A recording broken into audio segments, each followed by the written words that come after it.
Let's go ahead and get started because it is a dense session. So this is Curricular Design 2, and this time we're going to focus on teaching curricula, which we might think of as the more traditional curricular form.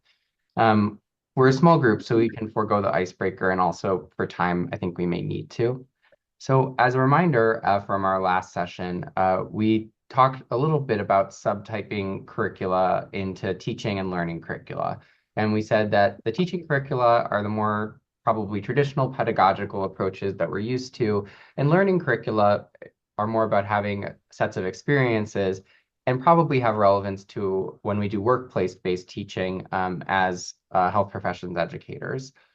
We also reviewed the definition for communities of practice, which has a relationship to workplace learning models, and said that communities of practice are groups of people who share a concern or a passion for something that they do, who learn how to do it better as they interact regularly, and who, via this learning and interaction, decide together organically what it means to be competent, and that definition undergoes constant renegotiation as people enter and exit a community over time.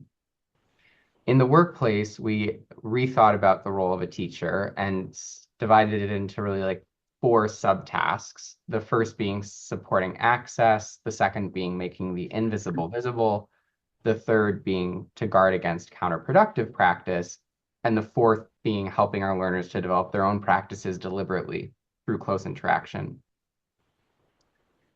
Today, we're going to turn to the other type of curricula, teaching curricula, and I wanted to talk through our objectives and then go back to that original quote that subdivided these. So by the end of the session, learners will hopefully be able to list Kern's 6 steps for curricular design in health professions education, to summarize subcomponents for each of the steps, to describe best practices for writing learning objectives, and then to explain the importance of alignment across Kern's steps in designing an effective curricular intervention. So let's go back to this quote from Situated Learning, which is a tight book, but a great one from the early 90s. And the authors set out this distinction, and it wasn't even really a particularly prominent point in the many good ones they made, but it feels important. And they said, a learning curriculum consists of situated opportunities for the improvisational development of new practice. A learning curricula is a field of learning resources in everyday practice.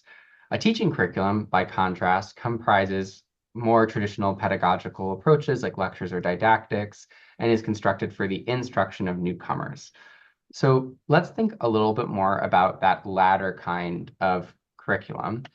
And I thought it could be helpful for us to get a sense of what experience we have in the room. So I was curious, what is your familiarity with designing teaching curricula, and what, if any, frameworks have been useful to you in the past as you do that work? New to them. Well, that's great. I think all of these experiences are useful and valuable. And I think that the framework we'll look at right now is just to be explicit, only one of many possible ones. And that framework is Kern's 6 steps. So Kern's lays out these 6 steps and does a lot of systems thinking as the model was developed. The first step in this model is a problem identification and general needs assessment. The second is a needs assessment for your targeted learners specifically. The third is writing goals and specific objectives. The fourth is selecting educational strategies. The 5th step is implementation of the curriculum. And the 6th is evaluation and feedback. And often mentally, I embed in that step the dissemination plan. So if you're going to produce scholarship or at least share the materials, often it's sort of embedded in step 6. The other thing is, even though, and this speaks to Robert's point, even though this has these sort of 6 steps, the model very clearly is iterative and acknowledges that a huge portion of what happens is bouncing between these different phases, with the big idea really being that they need to be kept aligned and in line with one another. And so anytime that one piece of this puzzle shifts, you sort of end up in a space where you have to go to the other parts of it and think about what the implications were of those changes. And we're going to go through each of these in kind, starting with problem identification. So let's break up step one into sort of a part A and a part B. So the part A, problem identification. This is going to be characterization of a healthcare related problem that's relevant to society in this model. And that could be something like outcomes in a common disease like COPD. It could be a more adjacent topic like changes in physician empathy or increases in physician burnout or other health professional burnout. And then it could even be larger structural things like racism in medicine. The aim of this step is to describe the healthcare-related problem that your curricular intervention will center on, and to ensure the problem is actually well-defined enough for you to do a curricular intervention.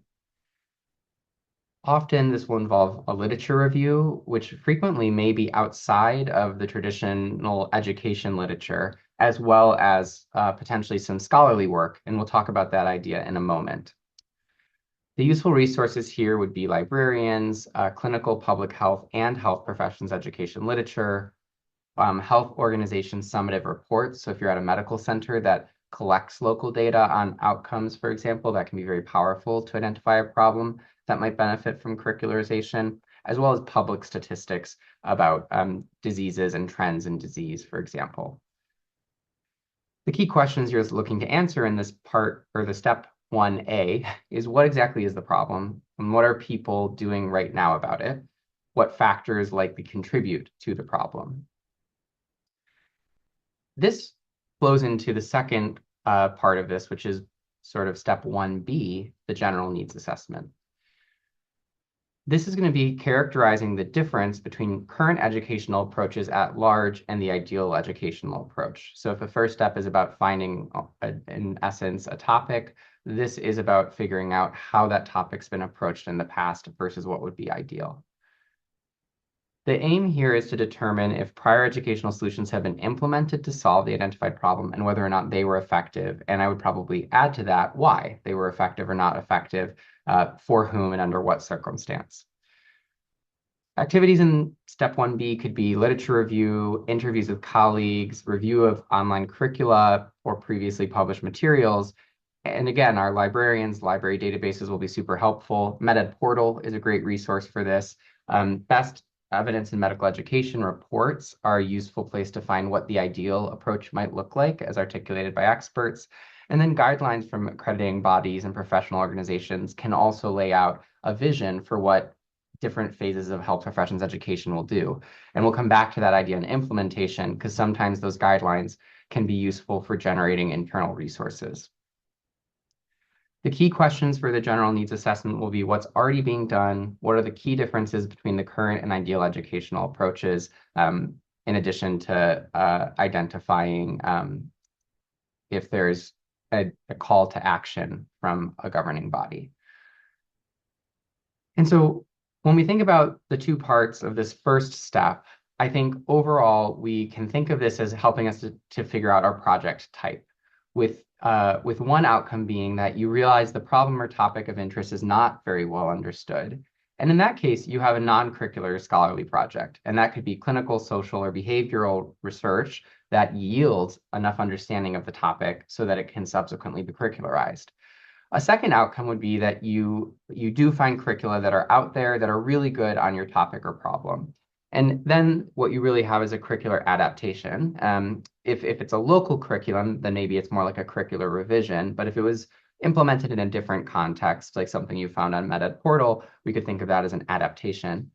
And then the third outcome is that you find out the topic is well understood, but no one has really done a great job of curricularizing it. And then you have a true curricular design project. So those are sort of the three outcomes we can see from this first step. Once the first step is completed, we'll transition into step 2, which is the needs assessment for our targeted learners. So this is going to be looking at the needs of the targeted group in your specific context. So your institution, your learning environment, what they need. And the aim of this is to create interventions that match your learner's level, the goals that they have, to provide data for making decisions as you move into the subsequent design steps. It also can enhance buy-in. Talking to learners about something you're planning can set you up to have them be invested in it when you eventually do launch it. And this also serves a purpose of making sure that you can align the resources you need to do the work you're planning. This can be done a lot of different ways. Informal discussions are actually extraordinarily useful if you have colleagues or access to the learners outside of your day-to-day time with them. Gathering opinions and prior exposure can be super helpful. You can also do more formal qualitative gathering of information through interviews and focus groups, questionnaires, direct observations, pre-tests, audits, and strategic planning sessions also all can be useful in figuring out what's needed in your context. If you're lucky enough to work with education specialists, if you have those at your center, they are extraordinarily helpful for completing the targeted needs assessment. I'd also encourage you, if you have an affiliation with a training program or a school, to think about what data already exists. So for example, the AAMC's graduation questionnaires, the results of self-studies. If you're in a training program that has an annual in-training exam, that can certainly serve as a part of a targeted needs assessment. And then, while subject to some limitations, student and resident logs of cases or procedures can also help identify a targeted need. So really helpful to pause and ask, do I have to do this from the ground up, or maybe is the data out there and I just need to get access via some set of talking to leaders? And then the key questions here are, who are your target learners and why? And then what's unknown about those learners or about their learning environment that we need to learn for our curricular project? Okay. The third step is goals and specific objectives. And I thought at this point we could use a break probably from me talking. So this next component, I was curious again to learn, what have you been taught in the past about these terms, goals and objectives? Have you heard other terms used? And then how do you approach the writing of these two different kinds of guiding statements for a curriculum? School. And I think these are all really phenomenal examples, excuse me, of the term learning objective. What Kern's does is adds to this and goes ahead and defines goals as well, and says they share in common this effort to maintain curricular focus and prevent curricular drift. So again, coming back to that first principle, that Kern's framework is really about making sure all the pieces of what you design are functioning toward a similar purpose, and says that the goal of a curriculum is its broad educational aims. And so this is really, what is your overall arching purpose for the curriculum you're designing?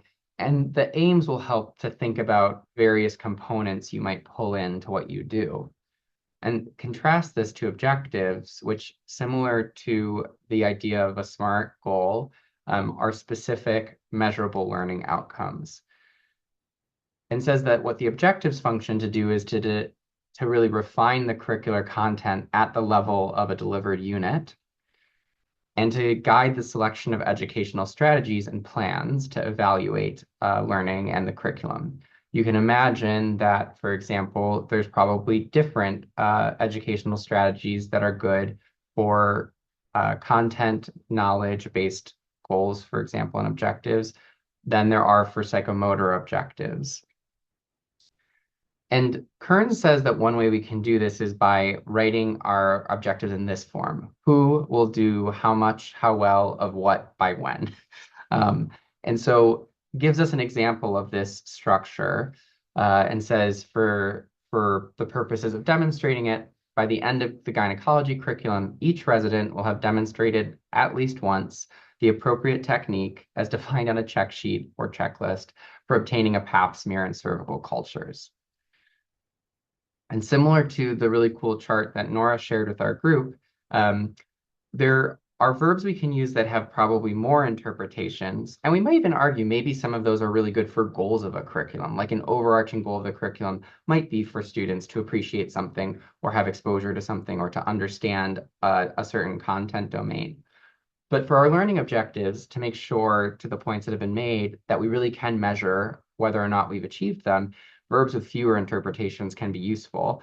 Nora's list was even more kind of thoughtful and boiled down and restricted, but these are all possibilities. So things like identify, list, recite, define, define, again, contrast, describe. All of these are more specific and therefore might set you up better for the purposes of measuring what you did. And then Nora, I see your hand is raised. Yeah, I think it's like when we designed our list, since we are um, using the learning point framework, which is what we have um, to design assessments on, we need to have something that's um, easy to like observe, right? So I think this is like where you say more interpretations and fewer interpretations. More interpretations they're really verbs that refer to internal processes, and it's really like impossible to know what's inside someone's Yeah, mind. yeah, So you need to have a verb there that shows an action or a observable um, activity or behavior that then you can assess. yeah. So that's yeah why we have these verbs that some like I don't love like list. List is one of my pet peeves because anyone can memorize a list, like even a toddler. But it like you can't say no because you don't know if people know things or not, Yeah. I was just but gonna they say, could list them. Robert probably knows exactly at what age people can memorize lists as a pediatrician. And I'm sure it is like a toddler. Yeah, well, and the other funny part, I think, this was an experience I had working in medical school because while I was there for my MD PhD, I got to see three different curricula kind of rolled out. And because I had the background as a teacher, part of what I did actually was faculty development on writing goals and objectives because what we kept finding was that faculty had an idea of what this meant, but then especially the parts like Nora was just talking about the action and the observableness of this is the part that we really struggled with. So people would write objectives with like a know and understand, but they were really when it came to skipping ahead to implementation and testing stuff, they were really asking questions though that weren't really hitting at that objective. And so there's sometimes a misalignment between these things. So that's why when I had said like one of the devils in the details is related to having your objectives actually set up to be things that you're going to actually assess for, and making sure that those things are actually in alignment for what your goals of the curriculum are.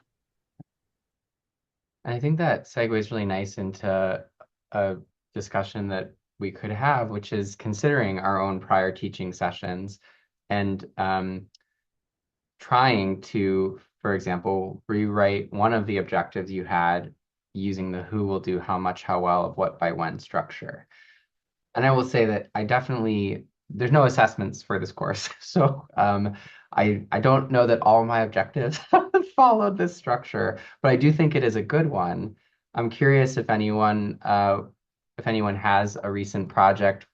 You don't have to remember the exact objective, but where you could think about whether you used this structure or not. Yeah, and I really like that, again, coming back to this first idea that all what this really is all about is making sure everything is aligned, that your learning objectives really informed your content design and your educational strategy. And that's a great segue into step 4, which is selecting educational strategies. And so as Nora's example demonstrates, content and educational strategies should flow from your learning objectives, which themselves should flow from your targeted assessment of need. And really, if you just pulled the nouns from your learning objectives, it should functionally reflect your course content or your course outline.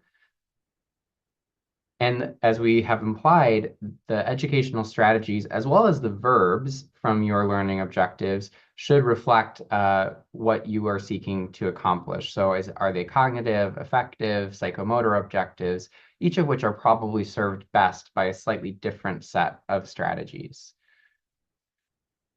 This is a list of educational strategies that were provided in Kern's book. I should say that all of these slides are from that same Kern's book that I sent you the short reading from. So there's no running citation, but this is all drawn from Kern's. And I was curious what you all thought worked best when, as well as what are some strategies that maybe you've used in the past that you don't see on this list that we could add.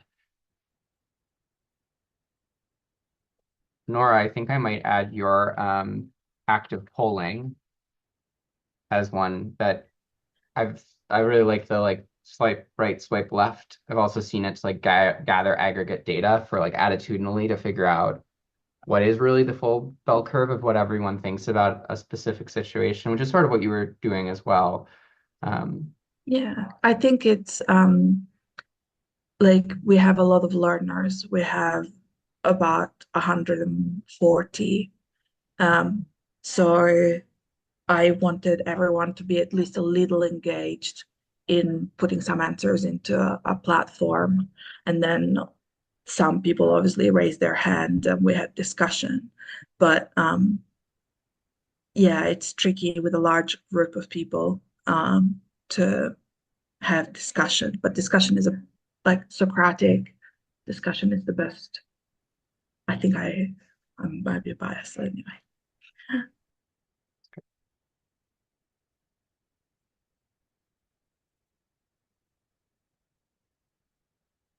Oh, Robert points out podcasts. That's great as well. That's very true. TBL is really good. So I really like pre, well, the pre-activity, activity, post-activity structure. And I really like the um yeah, team approach of TBL.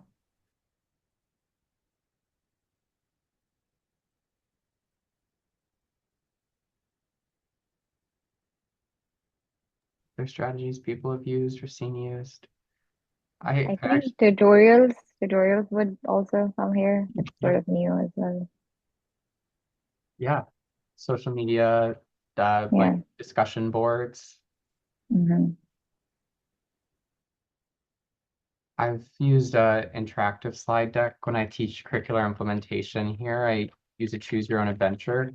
It's such a dry topic that people respond really well to being able to live out Yeah. a curricular implementation adventure. There are a lot of, well, that's my area also, serious games and game-based learning. So Hmm. ranging from Gamification. gamification, escape rooms, serious games, and all of that. There is a difference between gamification and serious games. Series games, Yeah, serious. serious games. Oh, I apologize. Yes, that's okay. I know very little about gamification, to be honest with you. I can give you a very quick rundown. Gamification is when the primary goal is learning, but you get some game mechanics like Duolingo. It gives you points if you do more learning. Hmm. Serious games are activities entirely structured to be self-sufficient. The goal is to complete the game or finish the game. Hmm. The goal is not learning. Learning happens as a Hmm. collateral. Interesting. And then Mariana added Kahoot, so I'll put that up with our active polling, although it is different. It is, but it has that same leveraging technology. Kahoot is such a great gamification tool. It's awesome. We began to use Kahoot during COVID-19 because we went from 100 face to face to 100 online teaching. So we needed to get the attention from the students. So that was when the moment when we began to use Kahoot, and we use normally use problem-based learning, small group learning, role playing, simulation, standardized patient, role modeling. We use all that, but during COVID-19 we began to use Kahoot, for example. We have this lesson structures is flipped class. We give them some lectures, some exercises, and then we have the resolution and uh, the talking during the class to gain time. That's great. So I love this. So this was a great way for us to expand out on step 4. So really those first 4 steps are about coming up with a lot of what you'll be planning to do. And then we transition into Kern's 5th step, which is implementation. And so implementation is somewhat of a dry topic, but similar to how we said at the top of the session that often these projects are a bit messy and iterative, I think having a good implementation framework can help you to not miss things and to make sense of a mess as it might be happening in real time.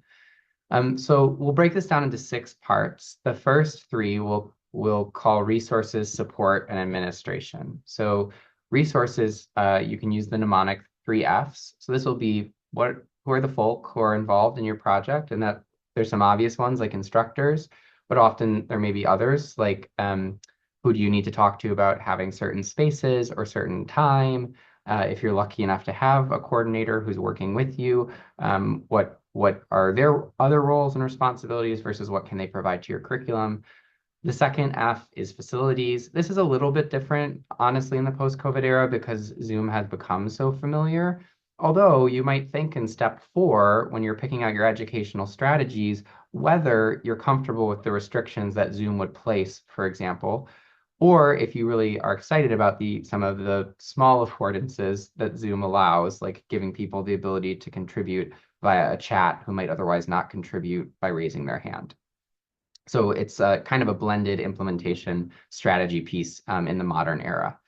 And then the third is funding. And those of us who work with learners who are also trainees and employees of health centers know this, that unlike medical students, at least in the United States, those trainees' time all has to be paid for and accounted for. So if you get a half day, for example, with a resident, someone is buying that time. So in addition to whether you will have funding to do the work and whether your coordinator or someone else will have funding and how long that funding will last for, all things that are important resources to be aware of. The second piece is support. So this can come internally, and that can be a groundswell from learners that a topic really should be covered. It can be that a new program leader comes in and has a list of priorities, one of which is an area that you are really excited about, but also can be external. And so some external support can actually show up as early as when you do your general needs assessment. If governing bodies put out a new guideline for all residency programs, for example, like that every single program needs a telehealth curriculum, that would be a chance if you're excited about a topic to go to key leaders and say, I noticed that this is now being required and was wondering if there's a space for me to participate formally in designing a curriculum that addresses that new need that is required by a governing body for us to be accredited. It's a little bit of a US-centric example, but I imagine in many other contexts, there are similar things that come from governing bodies. And then the third of these steps will be administration, and this can be thought of as A, B, C, D, E. So this includes administrative tasks, who's going to do things like remind speakers that they have an event coming up, let students know if something changes at the last second, bureaucratic considerations, so who needs to be informed about certain choices you're making around your curriculum versus who needs to be actively consulted before you make changes, for example, are 2 important things to know as you're implementing some new piece of work. Coming up with a clear communication plan that can be to those people who are part of the bureaucracy, it can be to the students, it can be to the instructors, knowing who's going to communicate about what, when, and how often. Coming up with plans for how day-to-day parts of the curriculum will go. When a speaker gets there, who orients them to using a classroom? Is there going to be an introduction for them, et cetera, et cetera? And then really striving to list out everything else, like every other task you can think of, and making sure it's divided in a way amongst your team that's sustainable. The next 3 steps we'll look at are barriers, rollout, and reflection. So barriers are also 3 Fs. So for example, when the people who are supposed to be doing the curriculum with you have another project or a new priority and don't plan to participate anymore. Similarly, if you think of folk as part of the support, if an institutional leader decides they have a change of heart about what matters, that can also be an example of a barrier to your curriculum. Facilities, again, a little bit less of a consistent barrier in the post-COVID era. And then funding. Many of us in academics know that any sort of funding for education can come and go. And so figuring out how reliable yours is. The fifth part of implementation is about rollout. So deciding, do you want to take a phased or floodgates approach? And do you want to do subgroup versus whole group approaches? Phased would refer to deciding over, for example, the next 3 academic years that you're going to make modifications in 3 waves. Floodgates would be implementing all of your curriculum at once. Some of this might be determined by your resources and barriers. If you have 1 year of protected funding, you may want to take a floodgates approach to either because you don't know if you'll have that time again, or maybe to demonstrate the importance of the curriculum quickly in an effort to continue advocating for funding. If you have a longitudinal role that's been present for many years and likely is stably funded, it probably is better to take a phased approach, introduce tests of change, and then respond to the feedback you get from learners. In deciding between the subgroup and the whole group, I think the only thing I'll highlight is that this can create an educational ethics question, which is it ethical to give only some of your learners exposure to a new resource? You really have to have equipoise about what impact it will have on their learning, or be in a space where they're not being actively assessed on your content for that to be a reasonable thing to do with a subgroup generally. So often in health professions education, where assessment is quite common, we're in a space where ethically we really should only be doing whole group interventions. There are exceptions, but that's often the space that we are in as health professions educators. And then the 6th piece of implementation is reflection. This sort of starts to bleed into the evaluation dissemination piece. So this will be thinking about, how do I maintain and sustain the curriculum over time, particularly if key leaders have to transition roles? How do I plan to evaluate the curriculum? So this should be thought of early in implementation, ideally. And then what do I need to do to set myself up to describe this in a scholarly way to others so that they can benefit from my work? And those are the subparts of implementation. I'll say that when you think about implementation as it relates to dissemination, typically you do need a pretty robust description of this if you want to make any sort of argument about the transferability of your curriculum to another context. And while many different parts of it are important for that, I would definitely pay attention to funding that you had for time, physical space, if you acquired some space and used it, and any administrative support, particularly if it was paid administrative support, are really, really important for other people looking at what you did and thinking, could I do that in my context?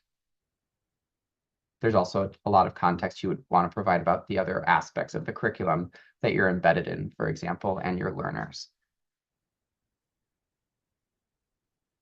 All right, step 6, we have 10 minutes left.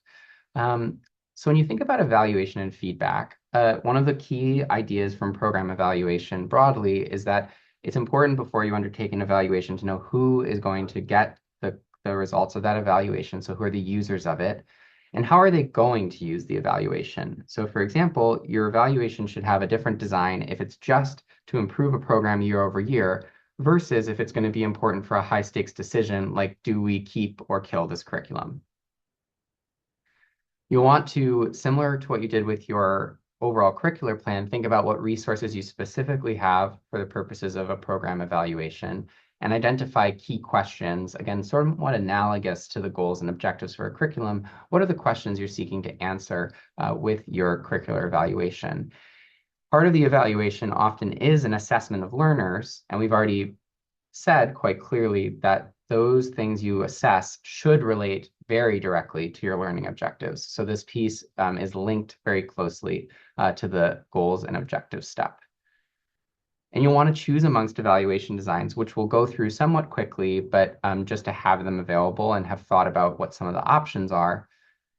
And then you'll want to choose in part on top of your design may influence this, but decide what methods you're going to use to make your measurements, and then to either find constructs that are relevant and measure them in your learners, or to construct instruments to do the measurement you plan to do. We're going to zoom in really on step 5. Step 6 is important, but it requires you to consider ideas like reliability and how to construct a validity argument. And both of those honestly could be their own like 2 to 3 part series, so we won't be fitting them into the next 8 minutes. This is again from Kern. This table is like essentially lifted from Kern. And for the purposes of looking at this, and the slides are available after the session, so I won't go through every advantage and disadvantage, but suffice it to say, each of these designs controls for some things, but not others. And generally, the more embedded controls you have, the more complex and resource intensive the design is. So that's generally the trade-off you'll be making. The more robust, the more resource intensive. When these are diagrammed by convention, what X refers to is your curricular intervention or educational intervention. And O refers to some sort of observation, and we'll talk through some of the options that exist for types of observation.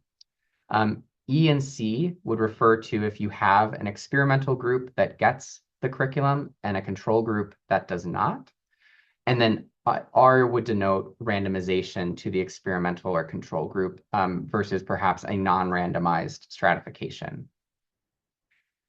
As you can see, there are times where you may just pursue a post-test after your curriculum, and that'll be somewhat limited in how many claims you can make about learning, but still can have really important roles. If your evaluation truly is just to do ongoing curricular improvement, you may very well benefit from just a post-test.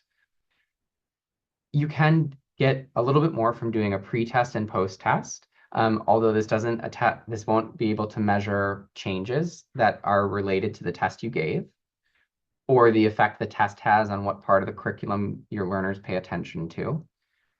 And then as you can see, we can get increasingly complex, with the most complex version of this being basically a randomized controlled trial, essentially, of a curriculum, where we are truly doing an experimental randomization. We do a pre-test, only one part of our group gets the intervention, and then we do a post-test. And this will control for learner maturation over time, for measured and unmeasured factors, as well as for the impact that testing will have, although it is the most complex and resource intensive. Again, these designs, I think we could spend a long time pulling them apart and thinking of variations on them. What I think might be more high yield, because this probably is not best served by a didactic, is to think about what are some of the interesting ways we can do observation. The designs we just looked at largely would be based in a kind of psychometric, test-based approach to doing evaluation. And so I think it is worth thinking about some of the other ways that we could evaluate and get feedback. And similar to the educational strategies, I was curious if people have done things that are not on this list.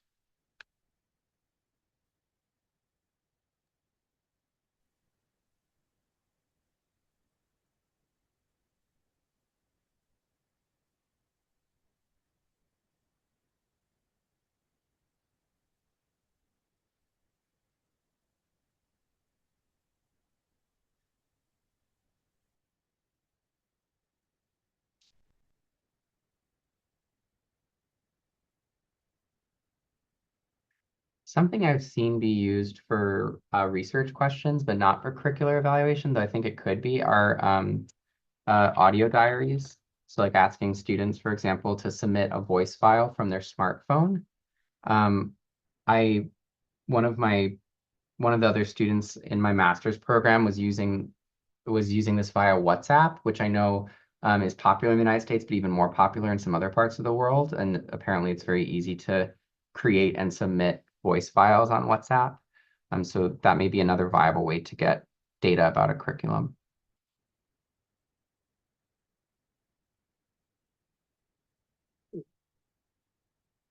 Well, perhaps we will stew on this a little bit because I am noticing the time. But as we move towards closing our session together, I want to again just emphasize this idea that really when we use kerns in the most effective way, we should be able to think about our curriculum sort of like this plan for a program, where in our first column we have our locally assessed needs, which come out of are related to our problem identification and general needs assessment, have aims that flow out of those needs. For each of those aims, have certain objectives that map back to them. For each objective, have strategies that some of which may accomplish more than one objective, even objectives that come from different aims, and then have an evaluation strategy that links up with whatever strategy we used to teach the content, as well as with, of course, the objectives and what we listed the measurable outcome would be. So if you are able to sit down and sort of write out a curriculum in this way, not only is this great to report it to other people, it makes it very clear why you did what you did. It's basically a program model. I think it also can help you make sure that you've kept yourself in alignment, because we all know in complex organizations, curricular drift is very real. And so the final question I wanted to leave all of us with was reconsidering these two types of curricula. So as health professions educators, how might we use learning and teaching curricula in our work? And should we favor one, use both of them, or do each of them have their own strengths in specific contexts? So interesting and closing thoughts.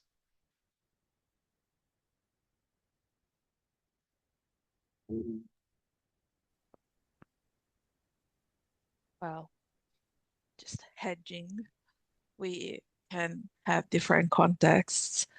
And particularly, as I mentioned, I have very young learners who are just approaching tertiary education and medical school. They wouldn't do very well with just learning curricula. So they need a bit of hand-holding, especially at the beginning. Yeah, I think, and that's sort of embedded in the initial quote too, that idea that one of these is for the instruction of newcomers. So I love that. Other thoughts? For me, what's kind of been funny as I think reflect on these two sessions, is that, as a fellow where, my primary area is in pediatric emergency medicine, I'm seeing learners particularly at kind of higher levels of pieces. And so there's a lot more of a learning curricula. And especially as I'm, more detached from residency-based curricula, or even more detached from medical school stuff, my involvement with teaching curricula is, much more limited. And so it's kind of funny because then when I think about some of these pieces, I'm like, oh yeah, the idea of it is all there, but it's not stuff that I've necessarily had to put together in that way lately. Yeah. Yeah. And I think I had a teacher at UCSF who I really respected in the clinical environment, who really did think about each of the patients I carried as a resident as having learning objectives. Like, really, what are the three things this patient is going to teach you? So I appreciate you bringing up that some of these parts can show up in both spaces. And